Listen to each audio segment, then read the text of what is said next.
Training around work or studies can be a bit of a challenge. Now, once you add into the mix family and social life, and it doesn't leave you that much time to get fit at all. But it can be done, I assure you, because I've done it myself. So here are 5 tips to help you get the balance right between training and working.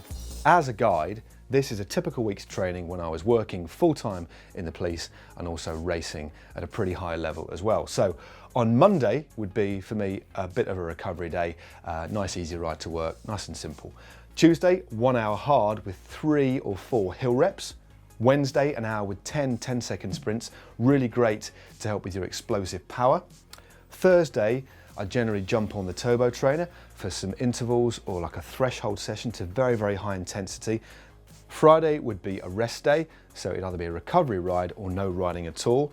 And Saturday would be probably my favourite day of the week apart from the race day, and that'd be my little ride to a cafe. So an hour and a half, nice and easy, generally with a couple of mates, sometimes on my own, really good for the morale. And then Sunday, of course, would be the event or my race. Now, you'll notice that towards the back end of the week, I actually taper things off, so the intensity really drops off to make sure that I was as fresh and rested as possible for the event. You'll also notice, I'd imagine, there's a lot of different sorts of training in here because variability is absolutely crucial.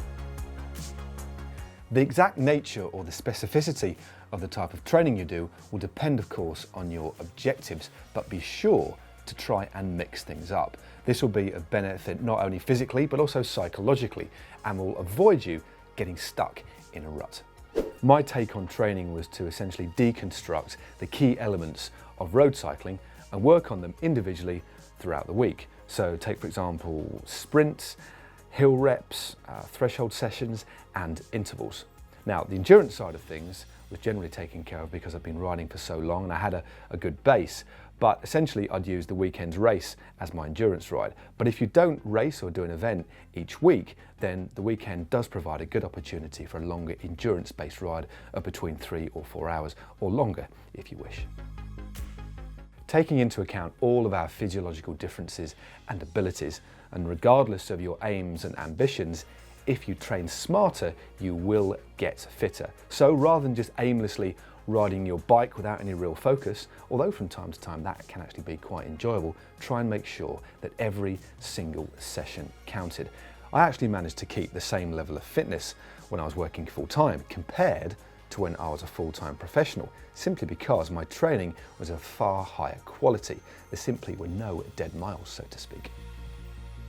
Your primary motivation should be to get yourself in the best possible condition for the event that you're aiming for. And by training in a far more focused way, you'll also be ensuring yourself that you're getting the most from your precious, valuable time. To keep your enthusiasm and drive at their optimum, don't be afraid, if you need to take the occasional day off. Building a nice degree of flexibility into your training plan is essential to keep your mental state fresh and so you don't lose any focus. Finally, rest. Well, it's a scientific fact that you won't get any benefit from training unless you give your body the right amount of rest, so it can adapt and recover from any training load. This is especially important if you're working full-time, as your body and immune system will be under a fair degree of strain. Now, in addition to making sure you get enough sleep during the week, you need to make sure you get enough rest in between intense and heavy training sessions where there's a really high workload. So if you're new to the sport, or if you've had a fair degree of time out from training, also make sure that you build up the training load nice and gradually. Now, if you found that helpful, we also have numerous other videos that will help you get fit for your chosen event. In particular, how about these two? If you click up here, you'll find 5 killer sessions to get you ready for your sportif, or down here for 5 further killer sessions to get you race ready. And to subscribe to GCN, click on the globe, which will be just about here. And don't forget to like and share this video too.